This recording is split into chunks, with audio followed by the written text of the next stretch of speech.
Hello everyone. To mark World IBD Day 2025, the GENEGUT project is teaming up with one of the key project partners, EFCCA, to talk about why breaking silence around IBD is more urgent than ever.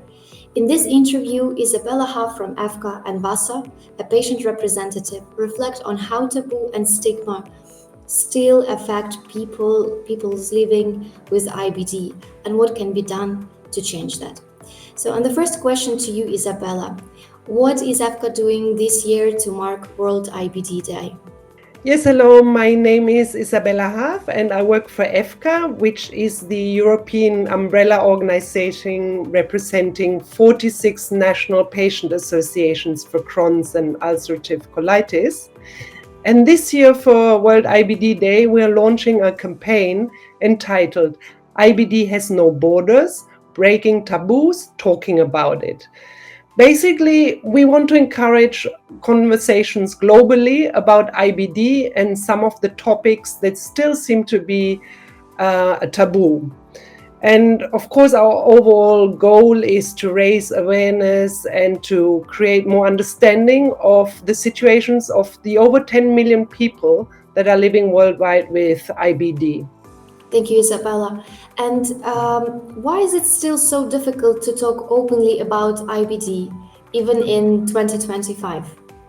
That's a good question. Well, despite that there are lots of advances that have been made over the years, there's still a reluctance and sort of hesitancy around certain topics around bowel health that are considered to be private or embarrassing, and people don't feel very comfortable to talk about these topics.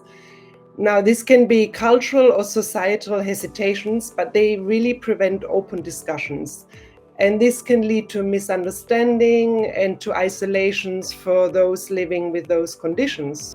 Thank you so much for your comment, Isabella. And now a question to Vasa.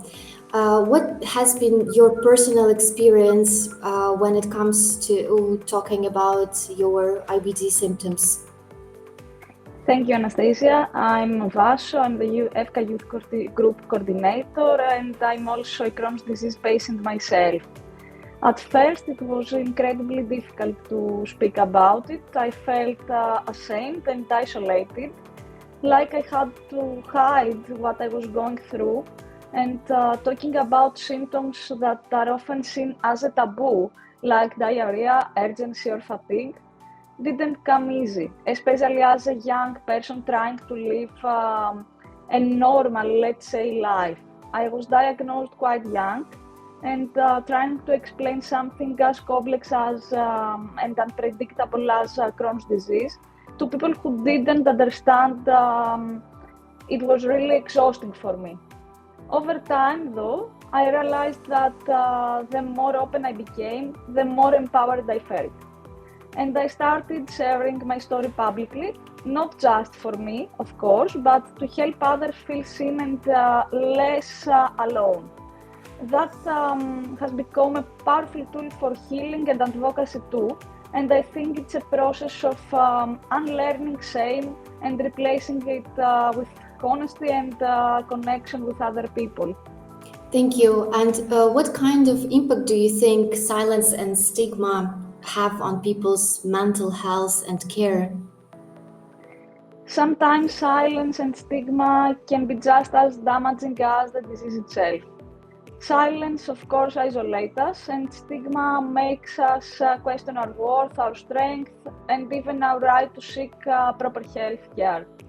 I've seen young people hide their symptoms out of embarrassment or delay treatment or pretend they are fine just to fit in. When we feel like we can't talk openly, we delay asking for help, we push our limits, and we carry the emotional burden on our own. That kind of pressure can lead to anxiety, depression, or sometimes burnout, and it can definitely impact how and when we access care. Breaking the silence is about more than awareness, it's about our daily survival, and we need and we must to create a culture where it's safe to say I'm struggling, without any fear of judgment. How do you think projects like GENEGUT, for example, can help shift the conversation around IBD? Projects like GENEGUT are crucial because they combine cutting-edge science with patient-centered thinking. They help us move beyond the stigma by focusing on the biology and complexity of the disease, showing that this is not just a stomach issue, but a systemic condition that deserves serious attention for everyone.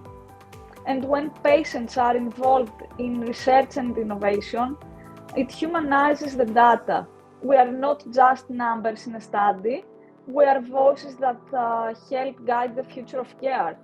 GENEGUT brings patients, researchers, and clinicians together in a more human-centered approach, helping to replace shame with knowledge and isolation with innovation. And that's very, very important for patients. Thank you so much for sharing, Vasa. And now a question to both of you. This World IBD Day, what message would you like to share with people living with IBD? Well, I would say let's continue to break down barriers together. And by talking openly about IBD, we can promote understanding and support.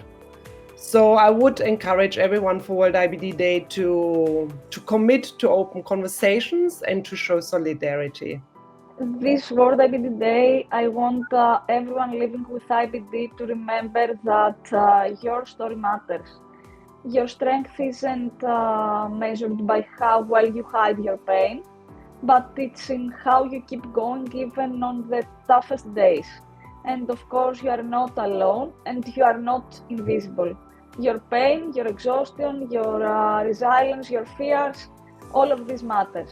This World IBD Day, I want every one of you living with IBD to know that there is a global community fighting with and for you. Keep speaking up. And today with us, we have also the GENEGUT project coordinator, Katrin O'Driscoll. Let's hear from her. Vasa, thank you for that little speech, and Vasa explained very eloquently the challenges associated with living day to day as a patient with IBD.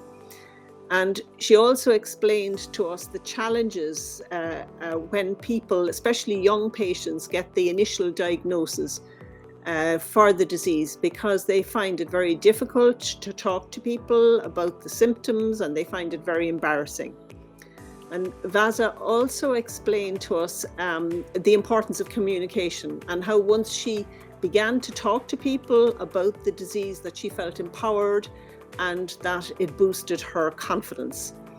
And as part of the GENEGUT consortium, we encourage interaction with patients. And by incorporating patients in GENEGUT, the patients get the opportunity to explain the needs that they have associated with the disease.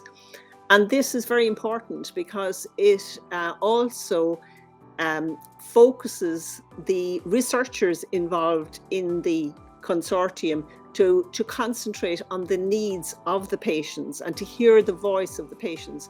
And that's particularly important because in GENEGUT we're trying to design new therapies and new medicines to help the patients and to get a better quality of life for patients. So I think the take-home message that I found very powerful from Vasa's speech was, she said we need to replace isolation with innovation.